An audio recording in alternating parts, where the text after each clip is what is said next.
Hai Sobat Kecepikong 1996. Apa kabar semuanya? Oke, balik lagi di video lainnya. Oke, jadi gini. Gimana caranya bisa lepas secepat dan sekenceng mungkin sampai bikin diri sendiri shock kayak, anjir kok bisa ya? Nih, sebelum bahas gimana caranya, kita ngomongin dulu hal yang harus di stop. Karena banyak orang di luar sana yang sebenarnya udah muak, tapi tetap aja nyuapin diri mereka racun yang sama tiap hari. Masih aja ngintip Instagram mantan, ngeliatin siapa yang nge-like fotonya, siapa yang dia storyin, kayak nggak punya hal lain di hidupnya. Stop. Stop ya. Serius. Tiap kali kamu lakuin itu, kamu cuman ngorek-ngorek luka yang belum kering. Ingat ya, kamu nggak bakal bisa lepas kalau orang itu masih nongkrong di galeri, chat, atau pikiran kamu. Jangan terus replay kenangan basi, tawa, senyum, trip bareng. Kata-kata manis yang udah nggak bermakna. Itu cuma highlight palsu dari film yang udah tamat. Kamu lupa adegan nangisnya, bohongnya, dan momen tiap kali dia nggak ada pas kamu butuh. Yang kamu peluk itu bukan orangnya, tapi ilusi yang kamu cipta sendiri. Dan yang namanya ilusi, rantainya jauh lebih berat daripada kenyataan. Dengerin, jangan rendahin diri cuma buat seseorang sadar kamu berharga. Karena tiap kali kamu maksa dicintai, kamu lagi nyiram harga diri sendiri pakai air comberan. Dan itu jijik, bro. Jangan juga kabur ke pelarian murahan, hook up acak, minum sampai bego, ngebul sampai pusing. Karena lepas nggak bisa lahir dari hal kayak gitu. Lepas itu disiplin, bukan distraksi. Kamu bisa joget, bisa teler, bisa pura-pura cuek, tapi pas musik mati dan kamu bengong jam 3 pagi di kasur, luka itu tetap nyengir di dada kamu. Jangan balik cuma karena sepi. Karena sepi itu bukan kutukan, tapi latihan buat berdiri sendiri. Setiap kali kamu balik, kamu nyalain lagi timer luka yang harusnya udah sembuh. Makanya kamu ngerasa stuck bertahun-tahun, padahal kamu sendiri yang nyeret rantainya. Dan tolong, jangan bohong bilang udah move on, padahal satu notif aja bisa bikin jantungmu ngibrit.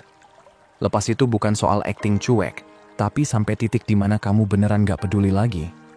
Titik dimana nama dia pun udah gak bikin getar.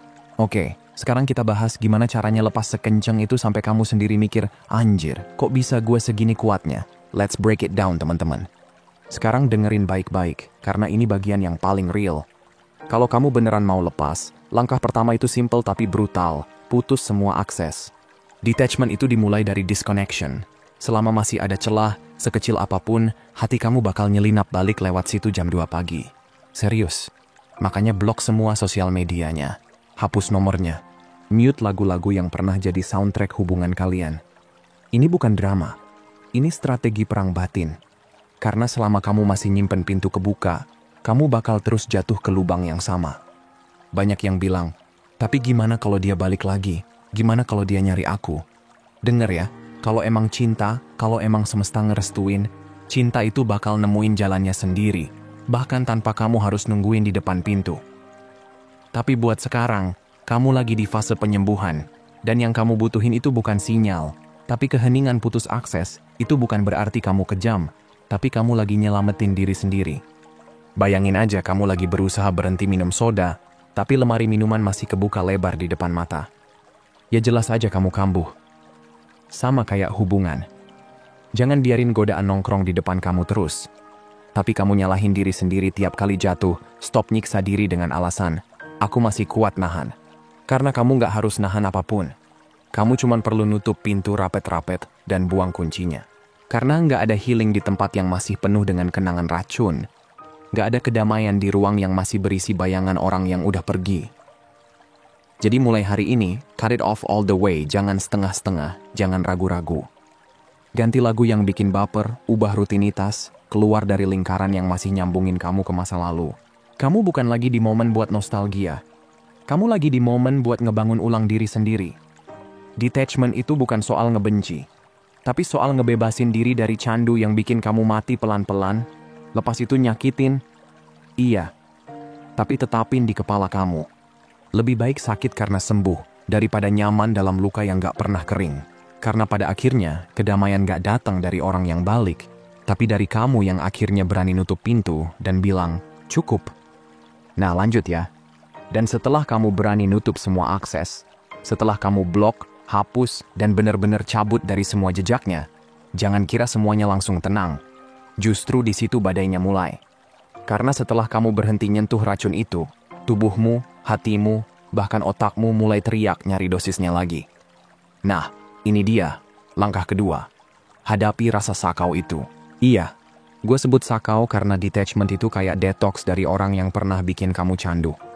Kamu bakal ngerasa gelisah, keringetan, kosong, bahkan pengen nyari dia cuma biar rasa sakitnya berhenti. Tapi dengerin, itu bukan cinta. Itu reaksi tubuh dan jiwa kamu yang lagi bersihin diri dari energi dia.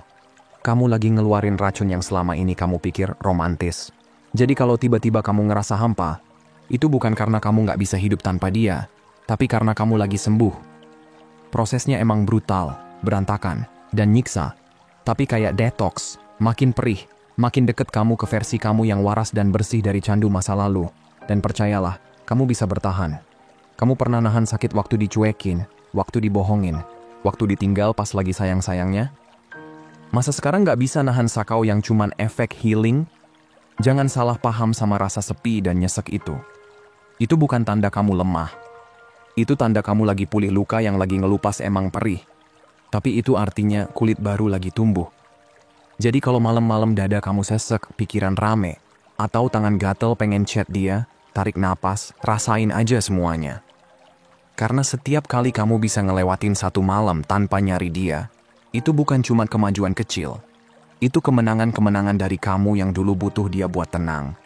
Ke kamu yang sekarang bisa berdiri sendiri tanpa siapapun. Nah lanjut ya. Dan setelah kamu berhasil ngelewatin rasa sakau itu, setelah malam-malam nangis, dada sesak, tapi kamu tetap gak nyari dia, di situ kamu mulai sadar, gue udah gak segila dulu ya. Tapi jangan salah, perjalanan belum selesai. Karena fase berikutnya ini yang nentuin kamu beneran sembuh atau cuma berhenti sesaat. Nah, step 3. Ganti kebiasaan lama. Banyak orang gagal move on bukan karena masih cinta, tapi karena masih ngelakuin hal-hal yang dulunya nyambung sama dia. Kamu udah nutup pintu, tapi masih duduk di depan rumahnya. Kamu udah blok nomornya, tapi tiap pagi masih kebangun dan tangan refleks nyari notifikasi dari dia. Itu yang bikin kamu jatuh lagi. Detachment tuh bukan cuma soal ngehapus orangnya, tapi juga rutinitas yang ikut nempel sama dia. Jadi kalau dulu tiap pagi kamu ngechat dia, "Selamat pagi, sekarang bangun dan tulis 3 hal yang kamu syukuri." Kalau dulu kamu tidur sambil dengerin suaranya, sekarang tidurlah sambil denger podcast yang nenangin, atau journaling isi kepalamu. Bukan soal ganti orang, tapi ganti kebiasaan yang dulunya ngikat kamu ke dia. Karena kalau kamu cuma ninggalin ruang kosong, otakmu bakal otomatis nyari cara buat ngisi kekosongan itu. Dan 9 dari 10 kali, yang diinget ya dia lagi. Makanya kamu harus isi ulang hidupmu dengan hal-hal baru, yang ngasih rasa puas yang beda, yang bikin kamu sadar, gua nggak butuh dia buat ngerasa hidup. Ganti momen teleponan nangis jadi keringetan di gym. Ganti scroll chat lama jadi nongkrong sama temen yang bener-bener peduli. Ganti gua kangen dia, jadi gua bangga sama diri gua sendiri. Karena detachment itu bukan soal ngilangin seseorang, tapi bikin ritme hidup baru yang rasanya jauh lebih enak sampai kamu sendiri nggak kangen masa lalu itu lagi. Dan pas udah sampai titik itu, kamu bakal sadar, ternyata yang kamu cari selama ini bukan dia, tapi versi diri kamu yang tenang, kuat, dan akhirnya bebas. Oke lanjut ya. Dan setelah kamu mulai ganti kebiasaan lama, setelah kamu isi hari-harimu dengan hal baru, ada satu hal penting lagi yang sering banget dilupain, lingkungan. Karena gini, kamu bisa berubah, tapi kalau tempatmu masih sama, suasananya masih itu-itu aja, baunya masih bau kenangan, ya kamu bakal ke-trigger lagi. Makanya, step 4, banjirin hidupmu dengan energi baru. Banyak orang nggak sembuh bukan karena nggak mau, tapi karena mereka masih nongkrong di tempat yang ngebekas sama kenangan lama. Masih datang ke coffee shop yang dulu jadi tempat ketemu. Masih muter playlist yang dulu jadi soundtrack cinta kalian. Masih lewat jalan yang dulu dipakai buat nganter dia pulang. Dan setiap kali kamu lakuin itu, kamu bukan healing, kamu lagi ngasih makan hantu masa lalu. Kamu nggak bisa sembuh kalau terus ngidupin kenangan yang udah seharusnya mati. Healing itu nggak bakal tumbuh di tempat yang masih penuh jejak dia. Coba deh, mulai ubah suasana, ganti rute jalan pulang, coba tempat baru, nongkrong di tempat yang gak punya sejarah bareng siapapun. Coba makanan baru, ubah posisi tempat tidur, ganti warna spray, atau ambil hobi yang belum pernah kamu sentuh. Karena setiap hal baru yang kamu masukin ke hidupmu, itu kayak oksigen segar yang nyapu sisa debu masa lalu. Biar dunia kamu kerasa beda, biar hati kamu bisa ikut berubah. Karena kadang yang bikin kamu stuck itu bukan perasaanmu, tapi ruangan yang masih berisi bayangannya. Dan begitu kamu ubah energinya, kamu isi tempatmu dengan hal-hal yang bikin kamu hidup lagi, tiba-tiba aja kamu bakal sadar. Kenangan itu udah mulai pudar, rasanya udah nggak sesakit dulu. Karena pas dunia kamu mulai terasa baru, hati kamu bakal ngikut sembuh pelan-pelan tanpa kamu sadari. Nah lanjut ya.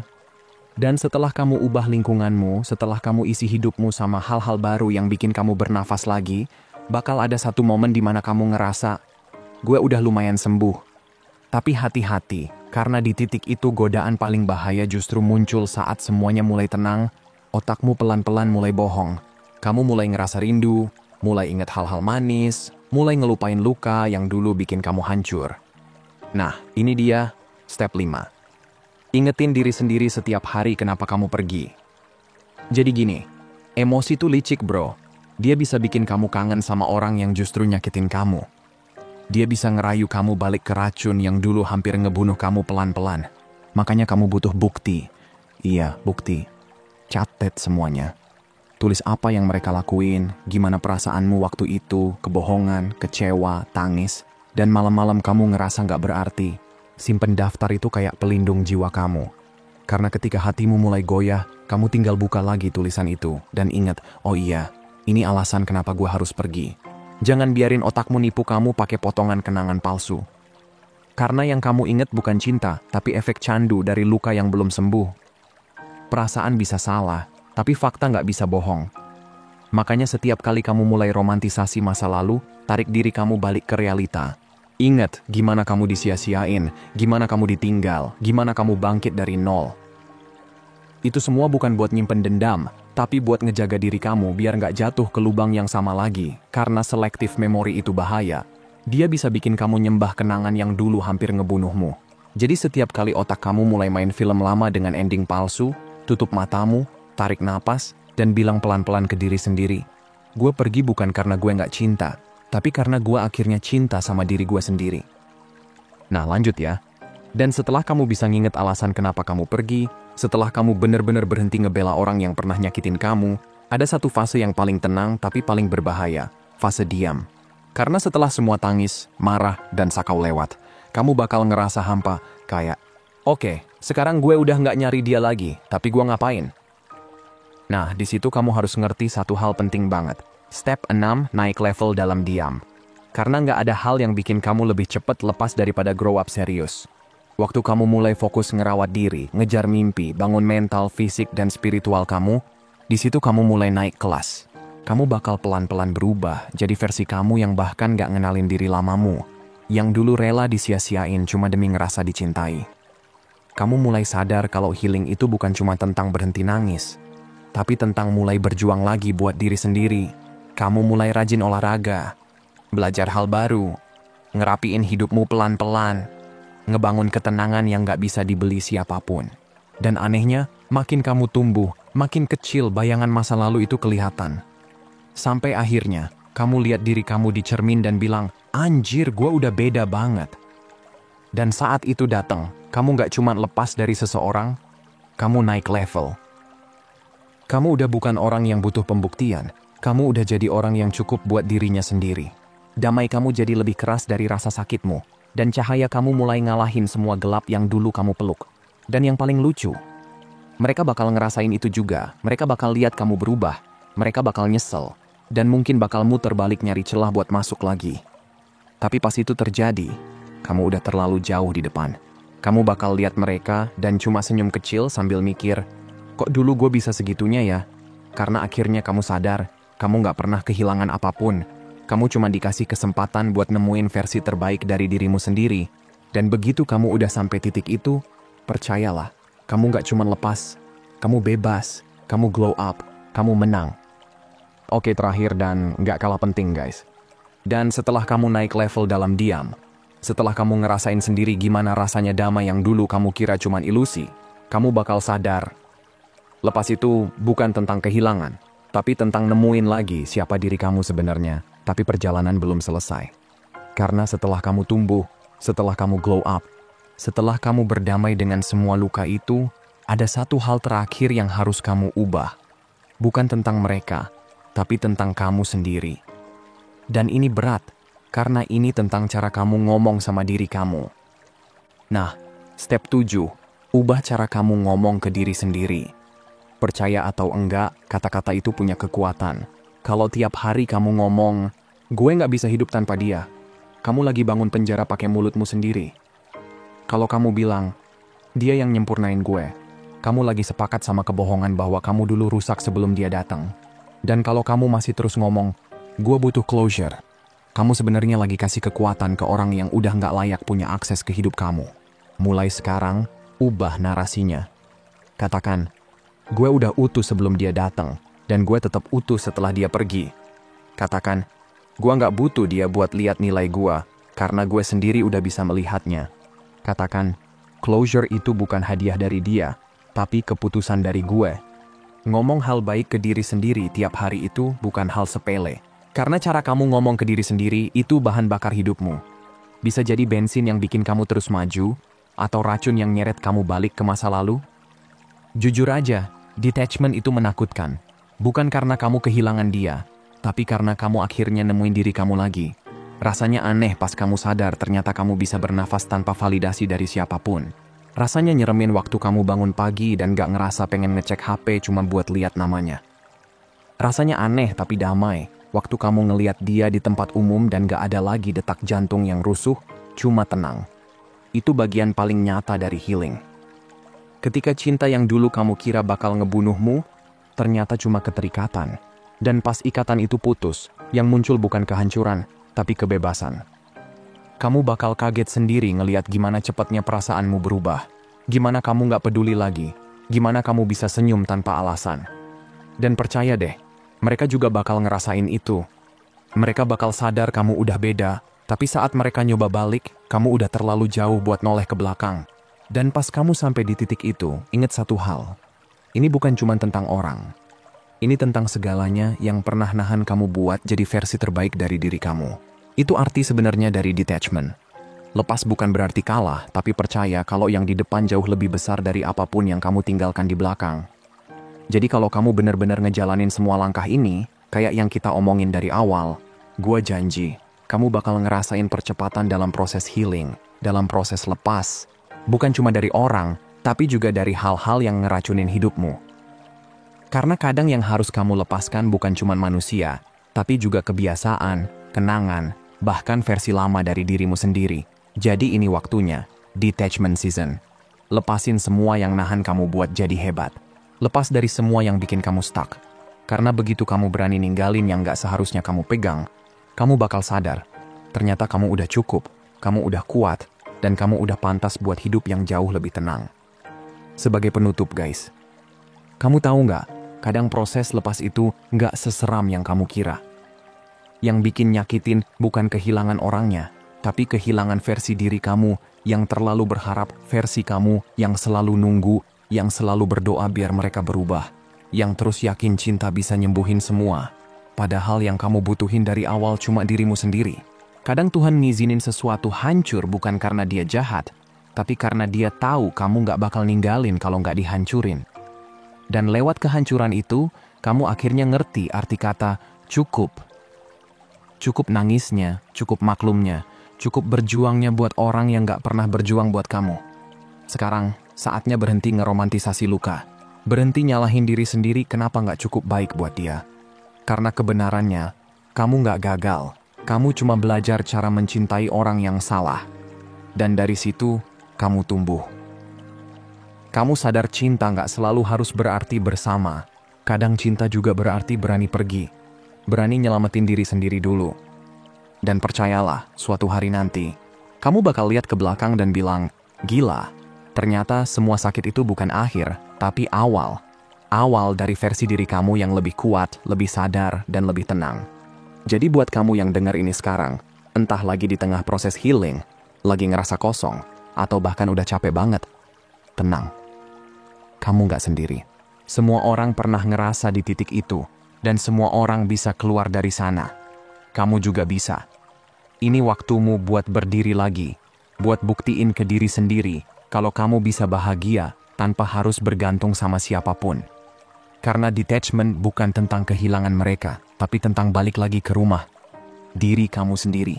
Dan pas kamu udah nyampe di titik itu, percayalah, gak ada rasa yang bisa ngalahin damainya tenang yang lahir dari hati yang udah ikhlas. Jaga dirimu, jaga hatimu, dan jangan pernah lupa, healing itu gak harus sempurna, yang penting tulus.